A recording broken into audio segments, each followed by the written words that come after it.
Hello out there, I'm Izzy and this is my booktube channel Ars Magica Librorum. And for my standard viewers who are wondering why I'm talking in English, it's because I'm joining the Reading Russian International Readathon. And from now on I will talk in my mother tongue German, but for all international viewers who are interested, you can turn on the subtitle and understand what I'm saying. Und jetzt nochmal ganz normal auf Deutsch. Hey und herzlich willkommen hier auf Ars Magica Librorum. Ich bin Izzy und heute gibt es meinen TBA, also meinen Lesestapel für den Reading Rush Marathon. Und das hatte ich ja gerade schon ein bisschen auf Englisch erklärt. Das ist ein internationaler Readathon. Früher hieß er mal der Booktubathon und er ist ein ganz besonderer Lesemarathon für mich, denn es ist der Grund, weswegen ich vor einem Jahr mit Booktube gestartet habe. Und daher dachte ich mir, ich mache auch dieses Mal wieder mit. Natürlich, ist ja jetzt irgendwo mein Jubiläum. Und dann fangen wir auch gleich an. Aufgabe Nummer 1. Lese ein Buch, dessen Coverfarbe mit der Farbe deines Geburtssteins übereinstimmt. Bei mir ist das der Diamant, denn ich bin am April geboren und der ist ja eigentlich farblos. Deswegen habe ich jetzt einfach mal weiß genommen und für diese Aufgabe habe ich vor zu lesen Die dunkle Seite des Weiß von Yalda Levin. Und das Ganze habe ich mir ja bei meinem TBA Rut für das dritte Quartal rausgesucht schon, oder wurde mir rausgesucht viel eher. Und da dachte ich mir, das passt doch direkt, es hat sogar weiß im Namen, also nehme ich das direkt. Außerdem ist es verhältnismäßig kurz, es hat glaube ich unter 300 Seiten, was bei dem ambitionierten Ziel, 7 Bücher in 7 Tagen zu lesen, auch gar nicht mal so schlecht ist. Das Ganze ist eine paranormale Detektivgeschichte, in der es um 2 Zeitstränge geht.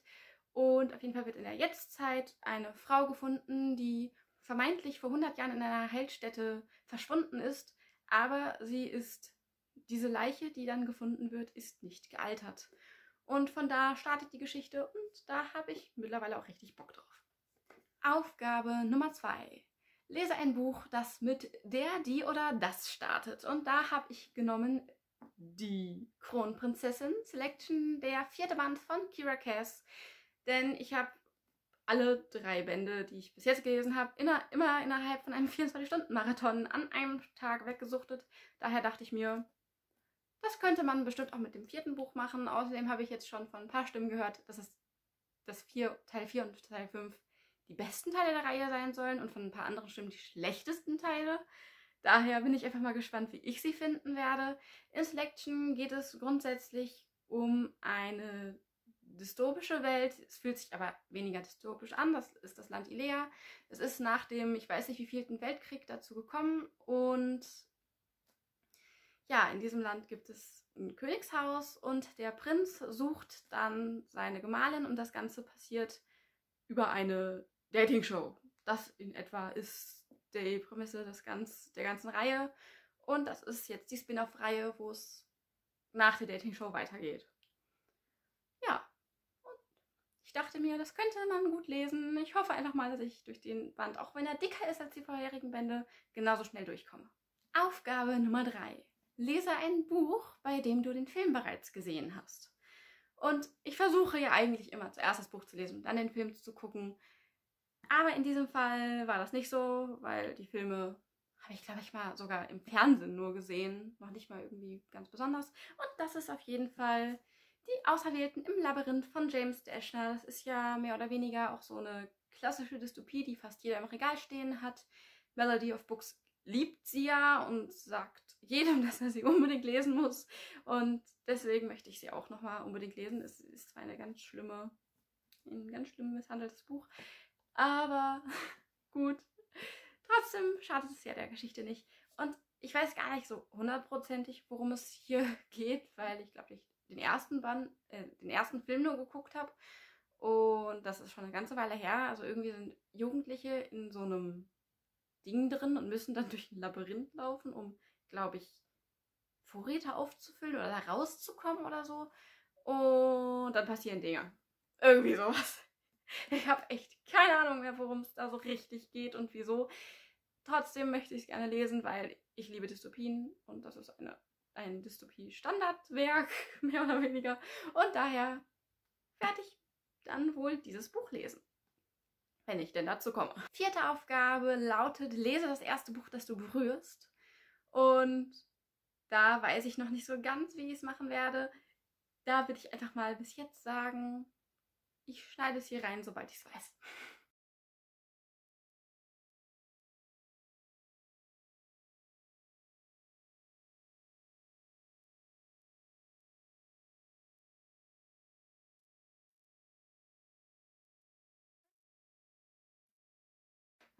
So, ihr habt jetzt gesehen, wie wundervoll deppert ich mir dieses Buch blind ausgesucht habe. Ich habe eine Person diese zufällig anordnen lassen, dann die Augen geschlossen und einfach auf die Fläche getippt.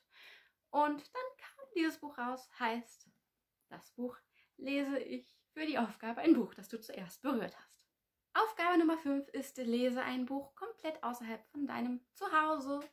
Und dadurch, dass wir ja gerade die Corona-Zeit haben und diese Aufgabe sich vorher ausgedacht wurde, haben die Veranstalter auch gesagt, dass man sich da durchaus dran vorbeimogeln kann mit verschiedenen Sachen. Ich werde gucken, wenn das Wetter gut ist, werde ich vermutlich in der frischen Luft lesen. Sollte das nicht der Fall sein, gab es 2 Tipps, wo ich mir wahrscheinlich eins, wenn nicht sogar beide draus suche, nämlich einmal lese mit offenem Fenster. Das ist schon fast sehr gemogelt, aber kommt immer drauf an, wie das Wetter ist. Oder lasse dabei so einen ASMR-Sound laufen, der wie draußen klingt. Und das finde ich eigentlich ganz cool, weil ich lasse selten diese Art von ASMR-Videos laufen. Meistens, wenn, dann nur Gewitter, weil ich mag Gewitter. Und auf jeden Fall das Buch, das ich dafür lesen möchte, ist Beton von Yuna Inoue. Das Ganze ist ein Omnibus-Manga, heißt, da sind, glaube ich, 2 Bände in einem Teil drin, wenn ich es richtig drauf habe. Und in diesem Buch geht es darum, dass ein professioneller Computerspieler in sein Spiel reingesogen wird. Das Spiel heißt Beton. Und da ist er dann auf einer Insel und muss sich mit diversen anderen Menschen bekämpfen, bis nur noch einer überlebt. Ich glaube, so in etwa war das. Auch dieses Buch ist schon seit Ewigkeiten auf meinem Sub. Das habe ich mir kurz vorm Ende meiner Manga-Phase geholt und dann halt eben nicht mehr gelesen. Der 2. Band steht aber auch hier und ich habe auch echt Bock auf diese Geschichte. Und auch da ist wieder Manga entsprechend kurz. Ich vertraue darauf, dass ich das in der Zeit lesen könnte. Und da sind wir auch schon bei der vorletzten Aufgabe. Und die Aufgabe ist, lese ein Buch aus einem Genre, von dem du schon immer mehr lesen wolltest. Und das ist bei mir Zerrissene Erde von N.K. Jemisin. Das ist nämlich ein Endzeitbuch, Apokalypsenbuch in diese Richtung. Und Sci-Fi will ich ja sehr gerne sehr viel mehr lesen. Und dieses Buch ist Dystopie und High Fantasy und irgendwie ganz viel zusammengequatscht. Und außerdem ist dieses Buch von einer schwarzen Autorin. Und auch das ist etwas, wo ich einfach mehr Aufmerksamkeit hinspenden möchte. Ich möchte mehr diverse Autoren lesen und auch da passt das sehr gut rein, auch wenn das nicht wirklich ein Genre ist. Und hier geht es darum, dass die Welt quasi am Untergehen ist, denn jede neue Jahreszeit ist ein Extrem. Extreme Kälte, extreme Hitze, extrem was auch immer. Und hier wechselt es gerade halt in die Jahreszeit der extremen Hitze und der Dürre, soweit ich weiß. Und deswegen auch die zerrissene Erde. Erde springt auf. Und wir begleiten Essun, die den Mörder von ihrem Sohn sucht, der auch noch ihre Tochter gekidnappt hat. Und das ist ihr Ehemann. Und so jagt sie ihn über den tödlichen Globus hinweg. Zumindest, wenn ich das richtig verstanden habe.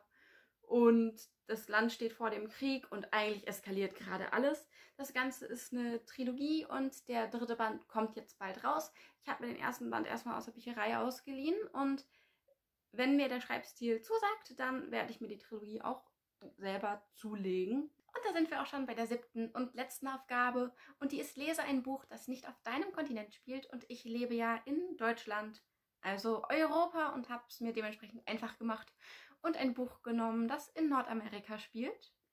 Und zwar Verrückt nach New York, Willkommen in der Chaos-WG von Katrin Lankers. Das Ganze ist ein sehr junges Jugendbuch, was schon fast eher zum Kinderbuch tendiert und hat auch unter 300 Seiten. Und hier geht es um Maxi und Maxi zieht mit dem Ziel, Journalistin zu werden, nach New York. Und da geht so quasi alles schief, was schief gehen kann. Und das ist eine Tetralogie und Die ersten zwei Bände habe ich auch hier stehen. Die habe ich auch schon ziemlich lange hier stehen. Auch das ist ein Buch, was ich mir rausgesucht habe, da auch für die TBR Wheel Challenge.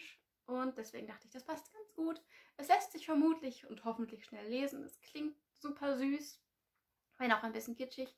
Und von daher ist das meine letzte Wahl. Da das Ganze jetzt aber ein sehr ambitioniertes Ziel ist und mit meiner momentanen Lesegeschwindigkeit glaube ich ehrlich gesagt nicht daran, dass ich 6, geschweige denn 7 Bücher in einer Woche lesen werde, habe ich mir 3 Bücher rausgesucht, die alle Aufgaben soweit abdecken, denn man darf zum Glück Aufgaben auch doppelt verteilen. Und das ist zum einen ein Buch mit einem weißen Cover und ein Buch in einem Genre, von dem ich mehr lesen möchte, und zwar Die dunkle Seite des Weiß, paranormale Detektivgeschichte. Ein Buch, das mit einem Artikel anfängt und das ich blind rausgesucht habe, zuerst berührt habe und einen Film dazu schon bereits gesehen habe, ist Die Auserwählten im Labyrinth von James Dashner. Und zu guter Letzt ein Buch, das ich draußen lesen werde und das nicht auf meinem Kontinent spielt. Betum von Junya oder Junja Inoue. Ja, und das ist so das Mindeste, was ich lesen möchte. Mal schauen, ob die anderen 3 Bücher da auch noch zukommen. Oder vielleicht sogar 4. Das war's dann mit diesem Video. Ich hoffe, es hat euch gefallen, auch wenn es mal ein bisschen anders war als sonst. Und dann würde ich sagen, lasst einen Daumen hoch da, wenn das so war. Und dann sehen wir uns beim nächsten Video. Tschüss!